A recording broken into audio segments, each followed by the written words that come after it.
आप सभी के सामने एक बार फिर से उपस्थित हूँ नई नई खबरों के साथ न्यूज मोमेंट की तरफ से। और स्वागत करती हूँ आपका न्यूज मोमेंट हिंदी में। तो बढ़ते हैं खबरों की तरफ।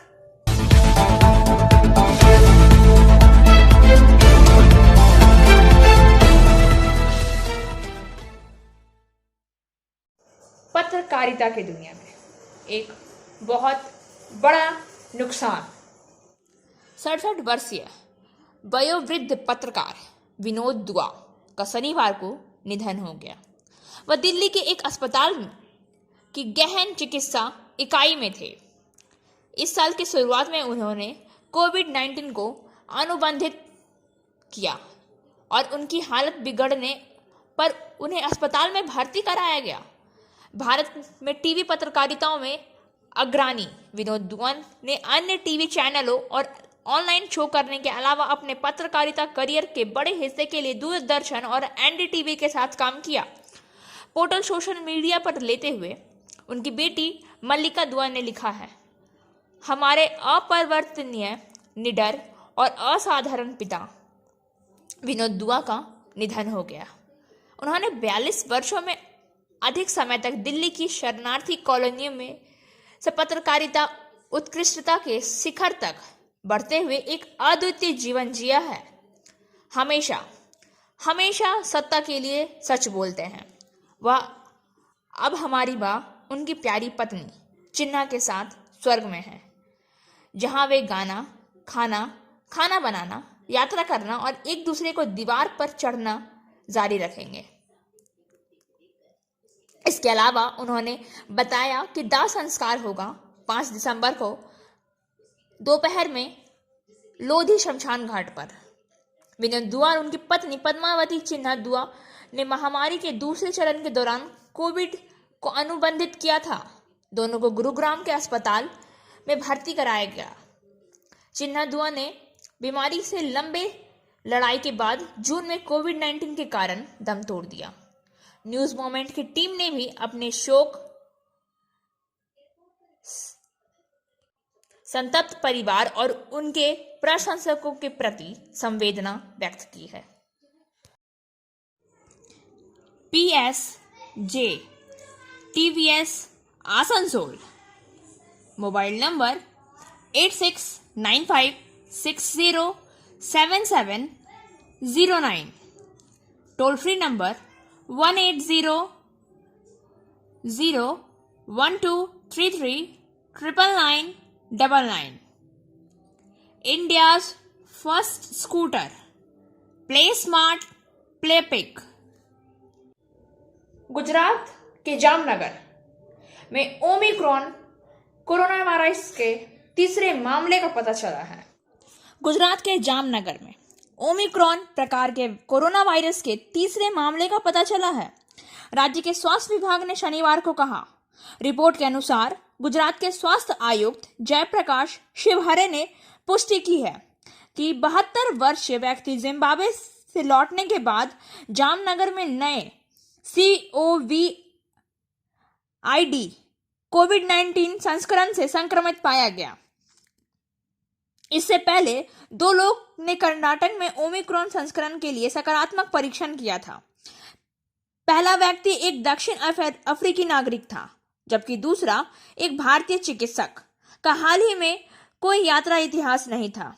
नया संस्करण, जिसे विश्व स्वास्थ्य संगठन WHO द्वारा चिंता का एक प्रकार घोषित किया गया है, पहली बार दक्षिण अफ्रीका में पाया गया था।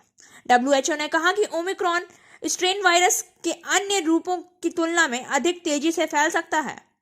SARS कोविड-2 के ओमिक्रॉन संस्करण पर बढ़ती चिंताओं के बीच एक संसदीय समिति ने सिफारिश की है कि कोविड-19 टीकों की प्रभावकारिता का मूल्यांकन किया जाना चाहिए और सरकार नए तनाव को रोकने के लिए बूस्टर खुराक की आवश्यकता की जांच करने के लिए और अधिक शोध करती है। स्वास्थ्य पर संसदीय स्थायी समिति, जिसने शुक्रवार को अपनी रिपोर्ट पेश की थी, यह भी कहा है कि इम्यूनोस्केप तंत्र विकसित करने वाले नए तनाव के संबंध में चिंताओं को गंभीर रूप से संबोधित किया जाना चाहिए। आसनसोल नर्सिंग होम में मरीज की मौत पर हंगामा। पश्चिम बंगाल आसनसोल के सेंट्रल रोड स्थित ALMC नर्सिंग होम में आज यानी कि शनिवार की सुबह से ही हंगामा चल रहा है। मरीजों की मौत के बाद परिजन इलाज में लापरवाही का आरोप लगाते हुए हंगामा कर रहे थे। बाद में 1.5 लाख रुपए का मुआवजे पर समझौता हुआ। बताया जा रहा है कि नर्सिंग होम में कल यानी कि शुक्रवार को मिठानी के रहने वाले विजय बाउरी को उनके परिजनों ने अचानक से हुई तबीयत खराब के कारण भर्ती कराया था। विजय बाउरी जब अस्पताल में भर्ती हुआ तो उस समय नर्सिंग होम के MBBS चिकित्सक डॉक्टर घोष विजय बाउरी की चिकित्सा कर रहे थे। परिवार ने दावा किया है कि मरीज की हालत गंभीर होने के बावजूद उसके परिवार को घटना के बारे में सूचित नहीं किया गया। मृतक के परिवार ने आरोप लगाया है कि अगली बार शनिवार को जब वे देखने गए तो उन्हें उसकी मौत की सूचना नहीं दी गई, लेकिन जब मरीज के परिवार को पता चला कि मरीज की मौत हो गई है तो वे भड़क गए। इसकी खबर पाकर आसनसोल दक्षिण फाड़ी पुलिस वहां पहुंची। पुलिस ने स्थिति को संभालते हुए घटना की जांच शुरू की है। आसनसोल मंडल रेल अस्पताल के मुख्य चिकित्सक अध्यक्ष मनोरंजन महतो ने कहा, हमारे अस्पताल में 55 कोविड बेड वाला एक वार्ड और बच्चों के लिए 6 बेड वाला एक अलग वार्ड है।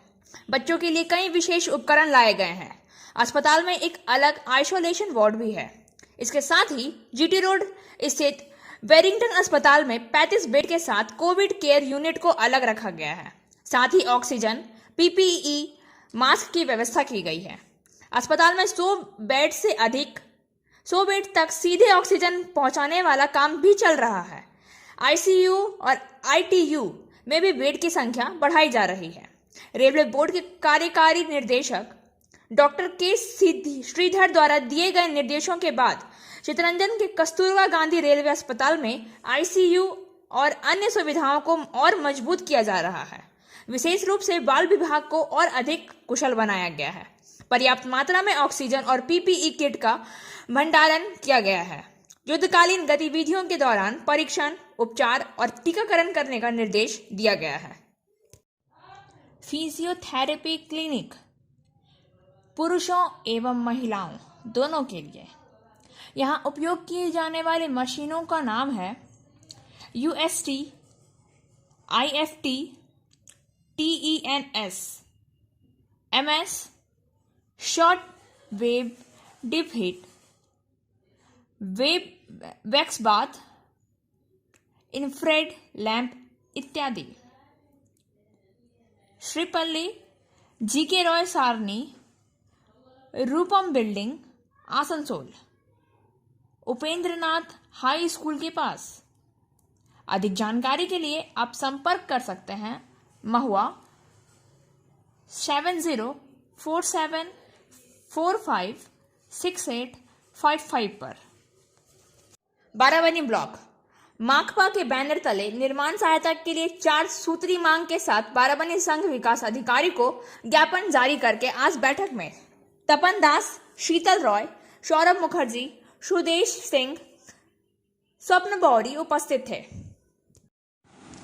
एंजल विद्या मंदिर, a sure way to success. We provide class 8 to 10, class 11 and 12, graduation honors and program. We also provide all types of competitive class.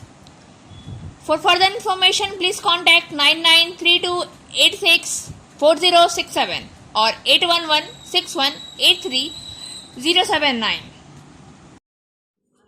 सातोड़िया से वर्किंग एडिटर विकास प्रसाद के अनुसार पुरुलिया जिला के छऊ नृत्य को एक कदम आगे बढ़ाते हुए इस बार विश्व कवि रविंद्रनाथ टैगोर की वाल्मीकि प्रतिभा गीत नाट्य को बड़ा बाजार के पलमार्ग के एक छऊ नृत्य समूह और सुंदर शांति निकेतन के एक संगीत कलाकार द्वारा छऊ नृत्य के रूपांतरित किया गया।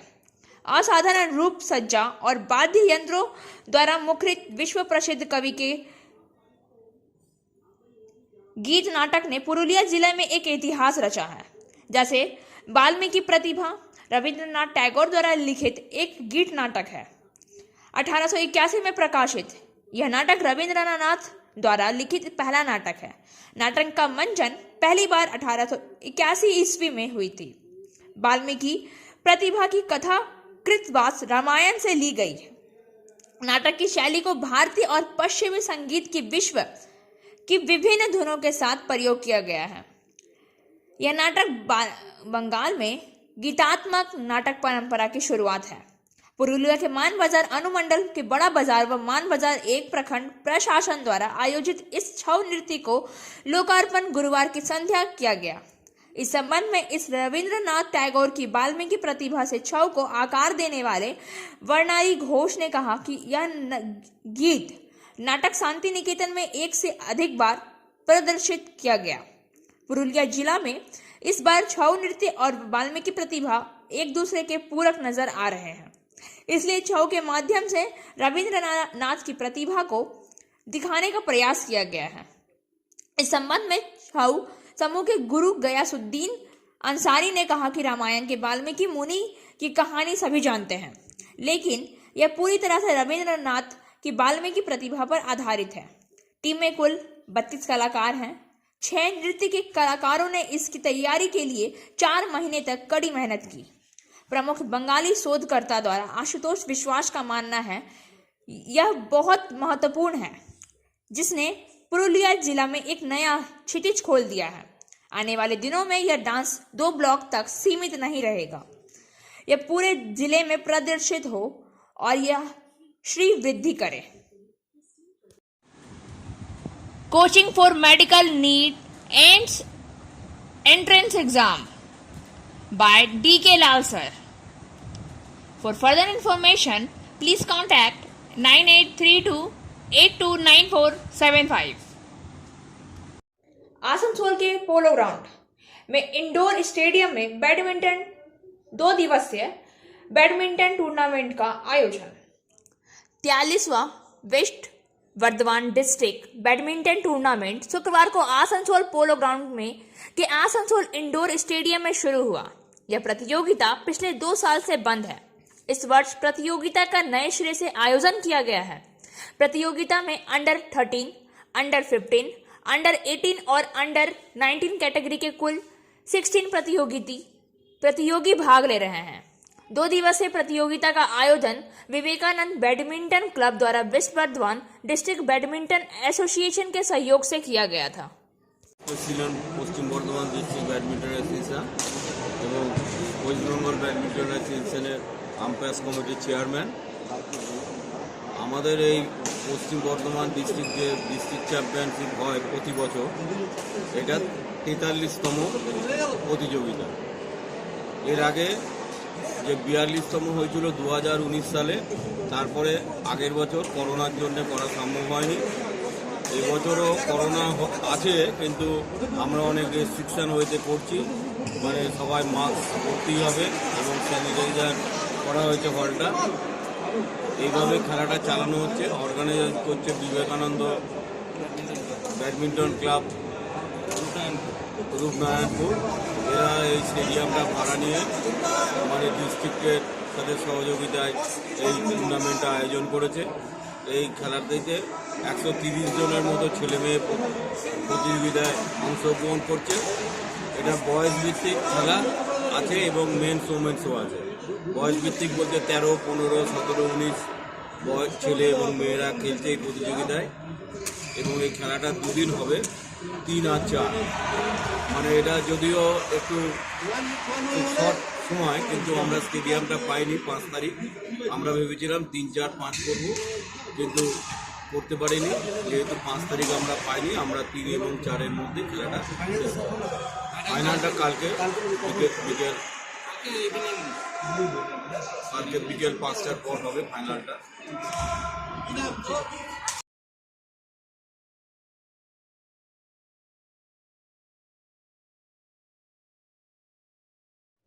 विश्व विकलांगता दिवस का बनेगा। विश्व विकलांगता दिवस शुक्रवार को देश भर में विभिन्न कार्यक्रमों के साथ मनाया जा रहा था और इसके एक हिस्से के रूप में विकलांग छात्रों, अभिभावकों और शिक्षकों के साथ विकलांगों के लिए एक शैक्षणिक संस्थान आनंदम की पहल पर इस दिन आसनसोल के एक से एक जुलूस निकाला गया।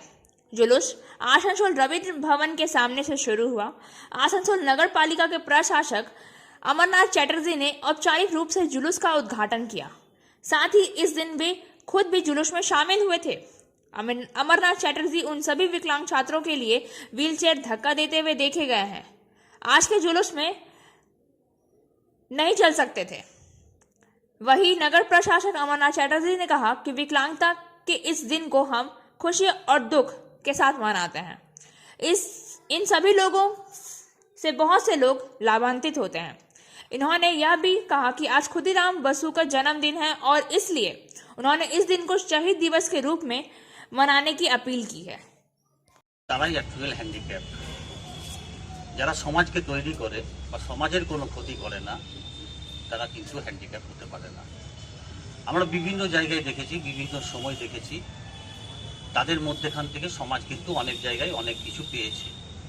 সংস্কার পেয়েছে, সংস্কৃতি পেয়েছে, শিল্প পেয়েছে, সৌজন্যতা পেয়েছে, শান্তিবোধ পেয়েছে, ভালোবাসা পেয়েছে, আন্তরিকতা পেয়েছে।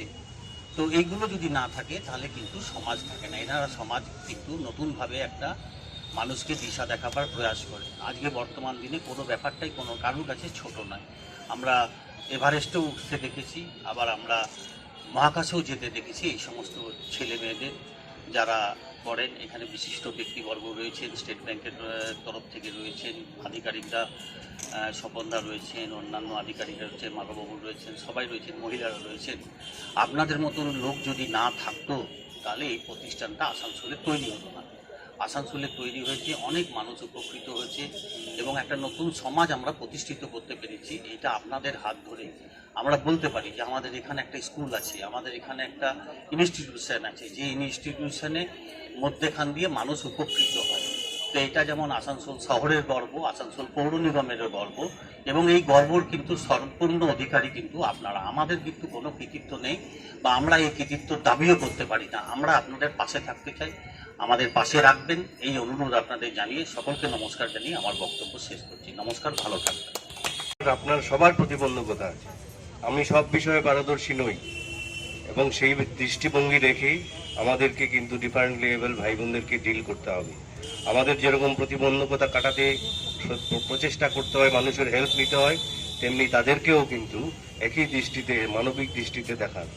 প্রতিবন্ধকতা কোনো সহানুভূতির ব্যাপার নয়, এটা একটা human issues, human rights issue.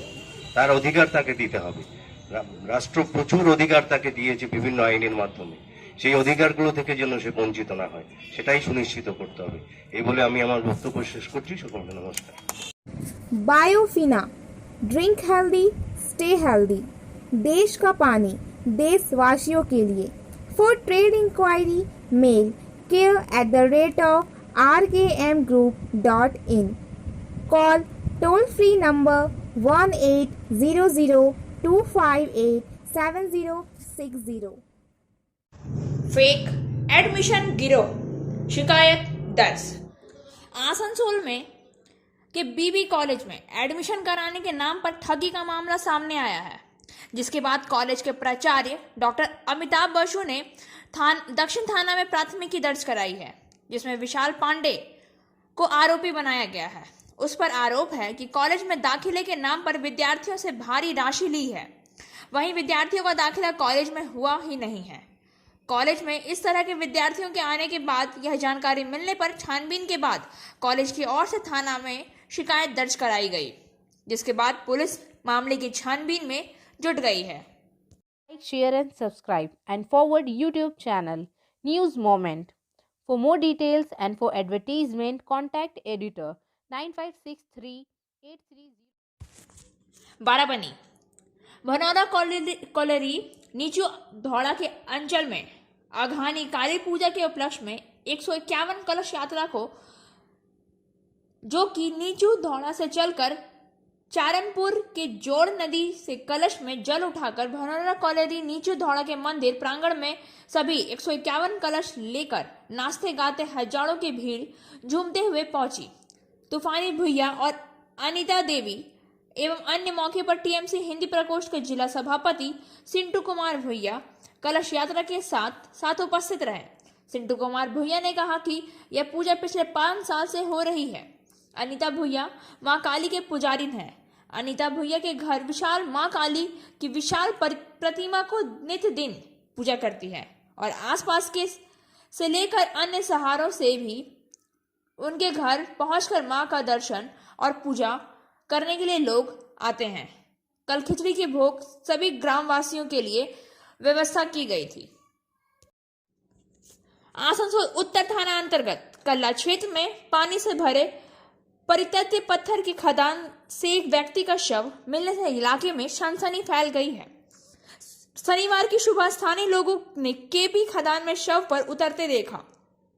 एक व्यक्ति का शव तालाब में देख घटना की सूचना आसनसोल नॉर्थ पुलिस स्टेशन को दी गई। मौके पर पहुंची पुलिस ने शव को बरामद कर लिया। हालांकि पुलिस को शुरू से पता चला कि मृतक का नाम बबुआ हेला है, स्थानीय कल्ला क्षेत्र के निवासी।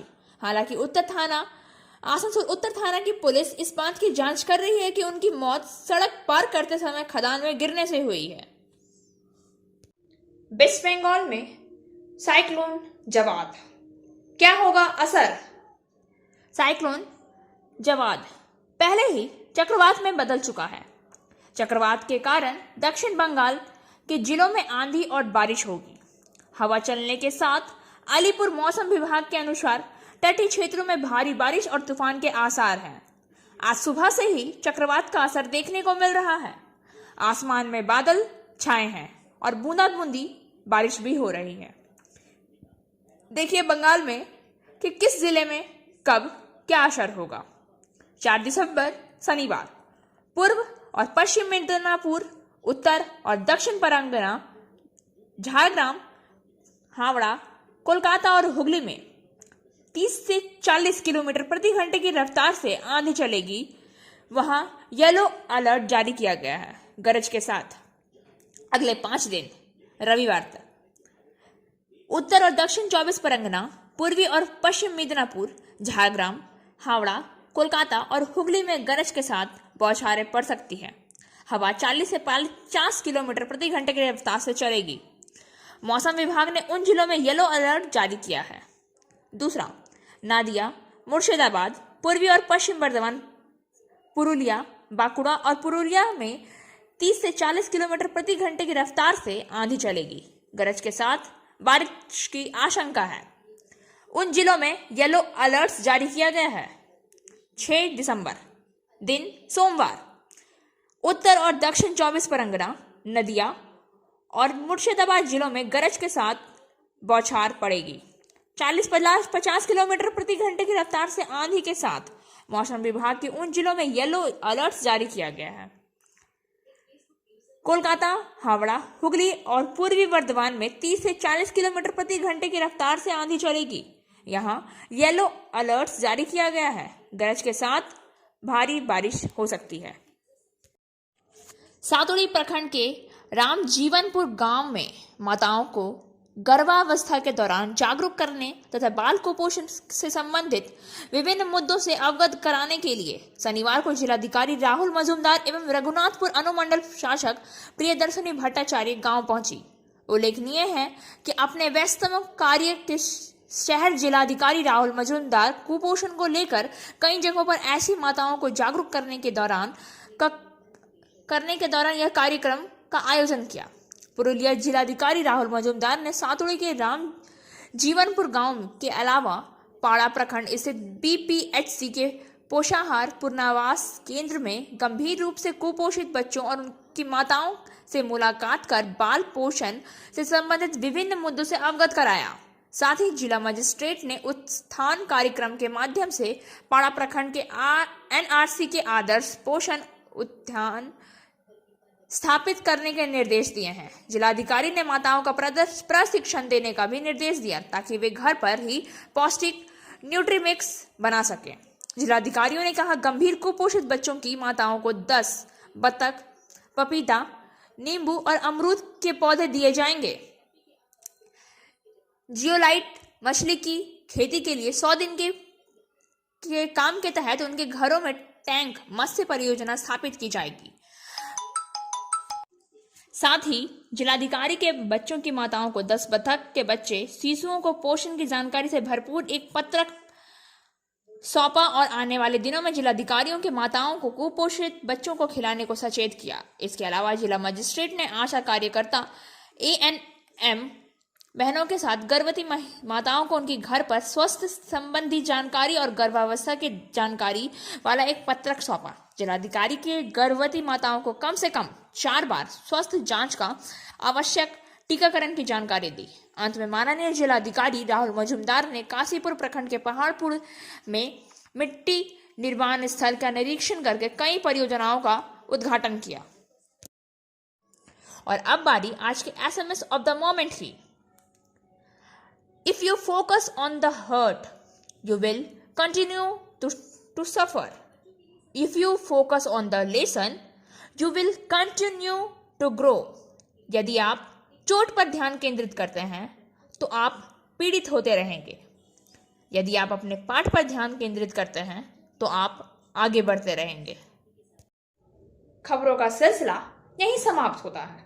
वक्त हो गया है आपसे विदा लेने का, लेकिन उससे पहले हमारे चैनल को सब्सक्राइब करें, वीडियो को लाइक करें और आगे की अधिसूचना के लिए घंटी वाले आइकन को